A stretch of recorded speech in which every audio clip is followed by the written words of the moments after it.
जय जिजाऊ, जय शिवराय, जय शंभूराज. काल 19 फेब्रुवारी शिवजयंती खूप मोठ्या उत्साहात महाराष्ट्रात, देशात, अगदी जगभरात साजरी झाली. शिवविचार तितक्याच मनापासून आणि तळमळीनं जपायला हवा, इतकंच मला पुढच्या काही ओळीतून सांगायचं आहे. राजा तुम्हाला बहाल करून देवत्व उद्या नाकारलं जाईल का हो तुमचं कर्तृत्व?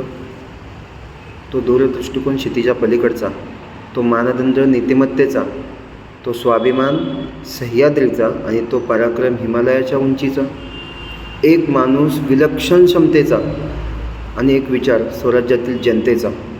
चमत्कार तो नव्हताच मुळी, अफाट पराक्रम जळस्थळी. राजासनी मंदिरात बसवायचं का फौलादी छातीत मिरवायचं, त्यांच्यासमोर घंटानाद करत बसायचं की त्यांच्या नीतिमत्तेच्या वाटेवर चालायचं. छत्रपतींचे विचार आचार सह्याद्रीच्या कड्याकापारीत घुमतात. अहो मग किल्ल्यांच्या संवर्धनासाठी का बरं पाठ फिरवतात?